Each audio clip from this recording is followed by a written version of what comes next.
السلام عليكم ورحمة الله وبركاته.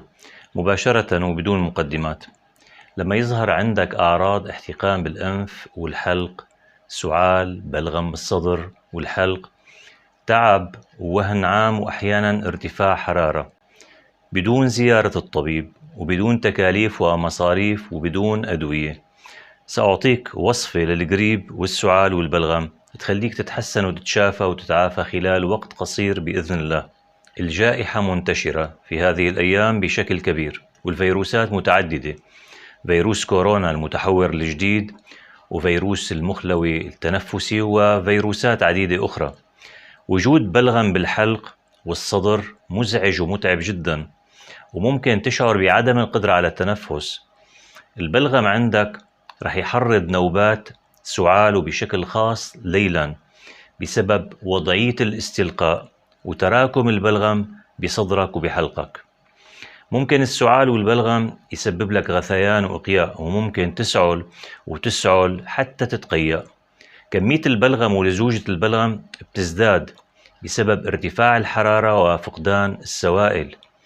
المفرزات القصبية بالرئتين والقصبات أو الشعب الهوائية بتصير لزجة وسميكة، فبتلتصق بالشعب الهوائية والقصبات والقصيبات وبتتراكم فيها، تتراكم ويمكن أن تتجمع أسفل الرئتين.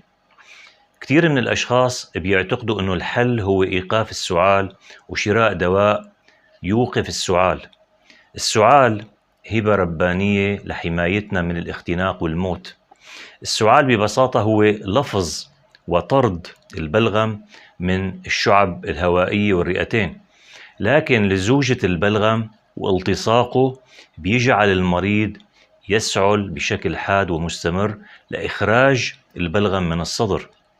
السعال يكون في بعض الأحيان جاف، لأنه البلغم بيكون لزج جدا وملتصق ولا يخرج بسهولة. إذن الحل هو حلحلة البلغم وتمييعه وتذويبه من أجل إخراجه من الرئتين والشعب الهوائية والحلق. يتم تذويب البلغم لإخراجه والتخلص منه بشرب السوائل الدافئة، كوب ماء دافئ أو كوب ماء دافئ مع ملعقتين من عصير الليمون بدون سكر وبدون غلي ماء. تسخين الماء فقط مفيد جدا. تناول كوب من مشروب الزنجبيل الدافئ والكركم، وهو مضاد التهاب وأكسدة، رائع لتخفيف الاحتقان بالأنف والحلق، وأيضا يعالج الالتهاب ويساعد بتذويب البلغم وخروجه من الجهاز التنفسي. مفيد أيضا تناول كوب ماء دافئ مع ملعقة عسل صغيرة مع ربع ملعقة صغيرة من حبة البركة أو الحبة السوداء، طبعا بعد طحنها وإضافتها للكوب. فتناول هذا الكوب سيخفف من أعراض القريب والسعال ويساعد في التخلص من البلغم. مفيد أيضا تناول الشوربات الدافئة. شوربة الخضار الدافئة مفيدة جدا، وإذا كان بالإمكان إضافة قطعة لحم دجاج مع الشوربة بيكون أفضل. وإذا كانت غير متوفرة فشوربة الخضار لوحدها جيدة ومفيدة لتخفيف أعراض القريب والسعال والبلغم. ممكن أيضا تناول شوربة العدس أو شوربة رز وبطاطا مع أو بدون خضار مسلوقة. تناول عصير الفواكه أيضا مفيد، وبشكل خاص عصير البرتقال. تناول الفواكه والسلطات والخضروات مفيد من اليوم الرابع للإصابة، لأن المريض بالأيام الأولى للإصابة غير قادر على تناول هالأطعمة. الأيام الأولى مشروبات دافئة وشوربات دافئة. أمر آخر هام ومفيد جدا لك: إجراء تبخيرة، يعني غلي الماء بوعاء واستنشاق بخار الماء الناتج عن الغلي، هكذا ببساطة بخار ماء. التبخيرة مفيدة جدا. وإذا كان متوفر عندك مردكوش أو المردقوش فممكن إضافة القليل منه للماء المغلي واستنشاق البخار. ويمكن غلي الماء وإضافة بعض أزهار البابونج واستنشاق البخار، وبعد نزول حرارة الماء مع البابونج، يعني بعد أن يصبح دافئ ومقبول، ممكن تناول كوب منه. الغرغرة بالماء الفاتر والملح تساعدك في تخفيف الأعراض وتذويب البلغم بالحلق وخروجه بسهولة. وطبعا بالنسبة للغرغرة، كوب ماء فاتر يضاف له ملعقة صغيرة من ملح الطعام ويتم تذويب الملح بشكل جيد، والمضمضة والغرغرة 3 ل 4 مرات يوميا. مفيد أيضا غسيل الأنف من الداخل بالماء الفاتر والملح عدة مرات يوميا. حكيت عن العلاج الطبيعي للقريب والسعال والبلغم، بدي أحكي عن الأدوية اللي بإمكانك استخدامها لمعالجة وتخفيف أعراض القريب والاحتقان والسعال والبلغم.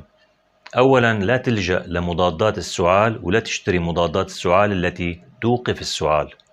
يمكن تفكر كيف ممكن تتخلص من السعال اللي عم يزعجك. لا توقف السعال. لما تتناول دواء يوقف السعال، هذا رح يؤدي لتراكم البلغم بالصدر. يمكن بسبب تناولك لمهدئ السعال تتطور الأمور للأسوأ لا سمح الله، وتدخل بالتهاب رئة وحرارة عالية جدا. وبسبب تراكم البلغم بالرئتين رح تتراكم البكتيريا، وقد يتحول المرض من فيروسي لبكتيري يعني جرثومي، وهذا بيحدث عند عدد كبير من المرضى بسبب شرائهم واستخدامهم لأدوية مهدئة للسعال. لازم تستخدم دواء يساعدك في تذويب البلغم، بالتالي خروج البلغم بسهولة، فيصبح السعال خفيف ومنتج، يعني معه قشع وبلغم، وخلال عدة أيام رح تتخلص من البلغم ويهدأ السعال تلقائيا وبشكل تدريجي، لأنه صدرك نظف من البلغم. العديد من الأشخاص بيظن أنه تناول دواء مذيب وطارد للبلغم ممكن يؤدي لزيادة البلغم عندهم، وهذا غير صحيح. على العكس تماما، مذيب البلغم بيخليك تطرد البلغم وتخرجه من جهازك التنفسي. أحيانا يخرج بكميات كبيرة لأنه متراكم بصدرك ورئتيك. بكل دول العالم الاسم العلمي للدواء اللي يذيب البلغم هو كاربوسيستين، دواء مذيب للبلغم وطارد له. كاربوسيستين ممكن تناول حبة منه عيار 375 ملغ، حبة بعد الطعام مرتين يوميا لمدة أسبوع، كافي لتذويب البلغم وتنظيف الصدر منه. وهذا العيار وهالجرعة عند البالغين. عند الأطفال ملعقة طعام كبيرة 5 ملي صباحا ومساء من كاربوسيستين شراب عيار 100، ممكن إعطاء الأطفال من عمر 3 سنوات حتى 15 سنة. وطبعا الجرعة بتكون بحسب عمر ووزن الطفل.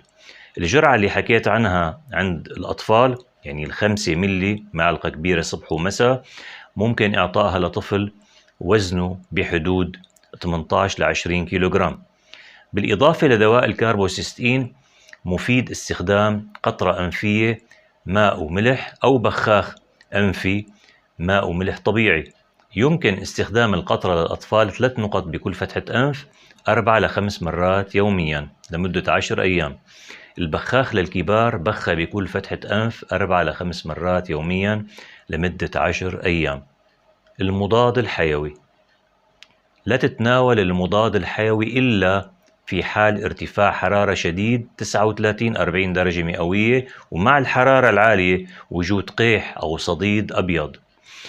نتح من القيح ممكن تشوفها أنت، نتح صغيرة ومتعددة في البلعوم أو اللوزتين، هذا يدل على وجود التهاب جرثومي أو بكتيري عندك. والبلغم أصفر أو أخضر. أما البلغم الشفاف بدون حرارة فالإصابة فيروسية ولا تحتاج لمضاد حيوي. تناولك للمضاد الحيوي وأدوية الالتهاب إذا لم يكن ضروريا ولم يكن عندك إنتان بكتيري، تناولك له يؤدي إلى قتل البروبايوتيك في أمعائك، يعني قتل الجراثيم المفيدة وإضعاف جهازك المناعي وتعريضك يوم بعد يوم لأمراض عديدة. كثير من الأشخاص لما يتناولوا مضاد حيوي خلال إصابتهم بالقريب فترة المرض تطول، لأنه المضاد الحيوي أدى لإضعاف مناعتهم. بيظنوا أنه نوع المضاد الحيوي سيء فيقومون بشراء مضاد حيوي نوع آخر ويقومون بتناوله، وهذا سيؤدي إلى مشكلة كبيرة خلال مرضهم الحالي، وأيضا على المدى البعيد مشكلة على مستوى البروبايوتيك، مشكلة على مستوى الأمعاء وجهاز الهضم، مشكلة على مستوى أجهزة الجسم حتى القلب والدماغ، وخطورة على المناعة والحياة. لما تتناول مضاد حيوي بمناسبة وبغير مناسبة تظهر الفطور بدءا من الفم والمري إلى كامل الجهاز الهضمي. المضاد الحيوي يقتل البكتيريا النافعة اللي هي أساسية لمناعتك، ويقتل معها جهازك المناعي. تذكر دائما أنه كل أمراضك مرتبطة بعدم وجود بكتيريا نافعة في أمعائك. في معظم الحالات أنت ستشفى بإذن الله بحال تطبيقك للنصائح اللي ذكرتها، ولن تحتاج إلا لهذا العلاج البسيط والطبيعي. لكن أنصحك في حال وجود حرارة عالية وقيح بالحلق أو اللوزتين وبلغم أصفر أو أخضر، أنصحك بزيارة الطبيب والفحص لوصف العلاج المناسب والمضاد الحيوي المناسب وتحديد مدة العلاج. استمرار الحرارة أكثر من يومين والحرارة عالية يستوجب زيارة الطبيب. بدي أذكرك أخيرا بالمكملات الغذائية الهامة والضرورية بحال إصابتك بالقريب والسعال والبلغم. تناول فيتامين د لرفع وتحسين مناعتك. تناول حبة عيار 20,000 وحدة دولية يوميا بعد وجبة الفطور صباحا لمدة 5 أيام، وبعدها حبة يوميا عيار 10,000 وحدة دولية لمدة 10 أيام، وبعدين مثل العادة حبة عيار 10,000 مرتين أسبوعيا. لازم يكون مستوى فيتامين د عندك بالفحص المخبري بين 40 و 50. معظم الناس فيتامين د عندهم تحت المستوى الطبيعي. تناول فيتامين سي 1 ل 2 جرام باليوم لمدة أسبوعين على الأقل. تناول زنك حبة عيار 100 ملغ يوميا لمدة 5 أيام لأسبوع. طبعا هالمكملات إذا ما ممكن تأمينها عند بعض الأشخاص على الأقل تأمين فيتامين د، وإذا ما ممكن تأمين حتى فيتامين د ببساطة رح لخص العلاج: مشروبات دافئة من المتوفر، وحبة كاربوسيستين مذيب وطارد للبلغم، وشوربات دافئة من المتوفر. تمنياتي بالشفاء والصحة والعافية للجميع. أحبائي، شكر كبير لكل متابع غالي دعم القناة بميزة شكرا، وشكر كبير للأحبة اللي انضموا للقناة وأصبحوا شركاء داعمين لقناتي وعم يتواصلوا معي عبر الواتساب. تابعوني دائما، كونوا بخير بإذن الله. بشكركم وبحبكم جميعا وبتشرف فيكم وسعيد بوجودكم بقناتي ودعمكم إلي. محبتي الكبيرة وتمنياتي القلبية بالخير والصحة والسعادة والسلام لكم وللعالم أجمع. كنت معكم أنا الدكتور نوار علي بحفظ الله ورعايته.